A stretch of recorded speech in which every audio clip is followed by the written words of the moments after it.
नमस्कार। आज बात करते हैं एक ऐसी चीज की जो हर जगह है पर दिखती कहीं नहीं। बिजली। सोचिए, जिस चीज को हम देख ही नहीं सकते उसे हम मापते कैसे होंगे। चलिए, आज इसी अदृश्य ताकत को मापने वाले दो बहुत जरूरी टूल्स की कहानी को समझते हैं। यही बिजली जो हमारे फोन को जिंदा रखती है, हमारे घरों में रोशनी करती है तो अदृश्य। हम इसे छू नहीं सकते, देख नहीं सकते, बस महसूस कर सकते हैं। तो सवाल यह है कि फिर साइंटिस्ट और इंजीनियर्स इसे काबू में कैसे करते हैं। इसका राज छुपा है इसे सही सही मापने में। और यहीं पर काम आते हैं कुछ खास टूल्स। समझ लीजिए कि ये बिजली की दुनिया में हमारी आंखें और कान हैं। ये वो औजार हैं जो इस अनदेखी ताकत को हमारे लिए नंबरों में बदल देते हैं ताकि हम इसे समझ सकें।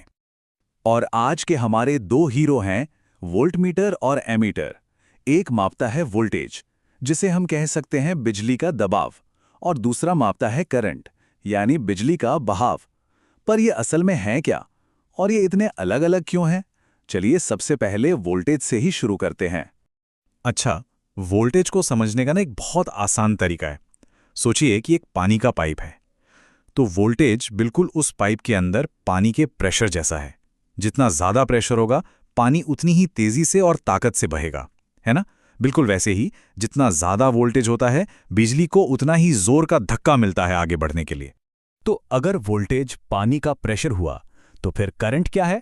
करंट है उस पाइप से बहने वाले पानी का फ्लो, मतलब एक सेकंड में कितना पानी उस पाइप से गुजर रहा है। तो करंट हमें यह बताता है कि असल में कितनी बिजली एक जगह से दूसरी जगह बह रही है। और हाँ, जैसे हम वजन के लिए किलोग्राम और दूरी के लिए किलोमीटर इस्तेमाल करते हैं, वैसे ही वोल्टेज को वोल्ट यानी वी में और करंट को एम्पियर यानी ए में मापा जाता है। ये इनकी स्टैंडर्ड यूनिट्स हैं। यहां तक तो ठीक है, पर अब आता है असली सवाल। अगर ये दोनों ही बिजली को माप रहे हैं, तो फिर इन्हें किसी भी इलेक्ट्रिक सर्किट में जोड़ने का तरीका इतना अलग-अलग क्यों होता है? मतलब एक को एक तरीके से लगाते हैं और दूसरे को बिल्कुल दूसरे तरीके से। इसके पीछे एक बहुत सॉलिड लॉजिक है जो सीधे सीधे इनके काम से जुड़ा हुआ है। और इस क्यों का जवाब हमें मिलेगा एक सर्किट डायग्राम को देखकर। हाँ, पहली नजर में ये थोड़ा मुश्किल लग सकता है, पर यकीन मानिए यही हमें एकदम साफ साफ दिखाएगा कि इन दोनों को जोड़ने का तरीका इनके काम से कैसे जुड़ा है। चलिए पहले वोल्ट मीटर की बात करते हैं। इसका काम क्या है? दो पॉइंट्स के बीच प्रेशर का डिफरेंस मापना। इसीलिए इसे हमेशा पैरेलल में, मतलब सर्किट के उस हिस्से के बाहर से कनेक्ट किया जाता है। ये बिल्कुल वैसा ही है जैसे कोई डॉक्टर आपकी नब्ज चेक करने के लिए कलाई पर उंगलियां रखता है। वो नस के अंदर तो नहीं घुसता है ना, बस बाहर से प्रेशर महसूस करता है। अब आते हैं एमीटर पर। इसका काम है फ्लो को मापना। और सोचिए, किसी भी चीज का फ्लो या बहाव मापने के लिए क्या करना पड़ेगा? आपको तो उस बहाव के रास्ते में ही आना पड़ेगा।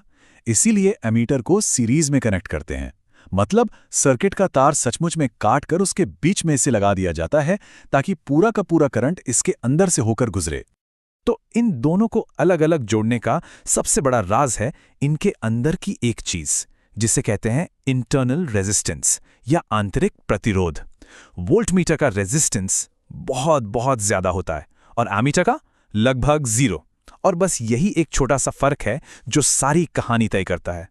अब सवाल है कि वोल्टमीटर का रेजिस्टेंस इतना ज्यादा क्यों रखा जाता है? सिंपल है, ताकि जब उसे सर्किट के बाहर से जोड़ा जाए तो वो खुद कोई करंट ना खींच ले। अगर वो करंट खींचने लगेगा तो सर्किट की रीडिंग ही बदल जाएगी। वो तो बस एक दर्शक की तरह किनारे खड़े होकर प्रेशर को मापता है और सर्किट के काम में कोई भी दखलंदाजी नहीं करता। और एमीटर का मामला ठीक इसका उल्टा। उसका रेजिस्टेंस लगभग 0 होना जरूरी है। क्यों? अरे भाई, उसे तो करंट के रास्ते में ही लगना है। अगर उसका अपना ही कोई रेजिस्टेंस होगा तो वो तो खुद ही एक स्पीड ब्रेकर बन जाएगा, करंट के फ्लो को रोक देगा और हमें गलत रीडिंग मिलेगी। ये तो बस पानी के पाइप का एक ऐसा टुकड़ा है जो एकदम चिकना और चौड़ा हो ताकि पानी बिना रुके बहता रहे। तो चलिए अब इस सर्किट डायग्राम पर वापस चलते हैं। अब देखिए सब कुछ कितना क्लियर हो गया है। ये वोल्टमीटर यानी वी रेजिस्टर के दोनों सिरों पर बाहर से जुड़ा है। ये प्रेशर डिफरेंस माप रहा है। और वहीं ये एमीटर यानी ए, देखिए कैसे लाइन का ही एक हिस्सा बन गया है ताकि उसके अंदर से गुजरने वाले हर एक इलेक्ट्रॉन यानी पूरे फ्लो को वो गिन सके। तो इस पूरी बातचीत का निचोड़ इस एक टेबल में है। फटाफट देख लेते हैं। वोल्टमीटर काम है वोल्टेज मापना, जुड़ता है पैरेलल में और रेजिस्टेंस होता है हाई। दूसरी तरफ एमीटर, काम है करंट मापना, जुड़ता है सीरीज में और रेजिस्टेंस होता है बहुत ही लो। ये टेबल इन दोनों के बीच के सबसे जरूरी फर्क को याद रखने के लिए एकदम परफेक्ट है। तो आज हमने क्या सीखा? सीधी सी बात है, अगर प्रेशर मापना है तो सिस्टम से बाहर रहकर देखो, यानी पैरेलल, और अगर फ्लो मापना है तो सिस्टम का हिस्सा बन जाओ, यानी सीरीज। इन टूल्स का डिजाइन सिर्फ दिखने के लिए ऐसा नहीं है, बल्कि इनके काम को एकदम सटीक बनाने के लिए है। और इस पूरी कहानी का असली हीरो कौन है? वो है रेजिस्टेंस।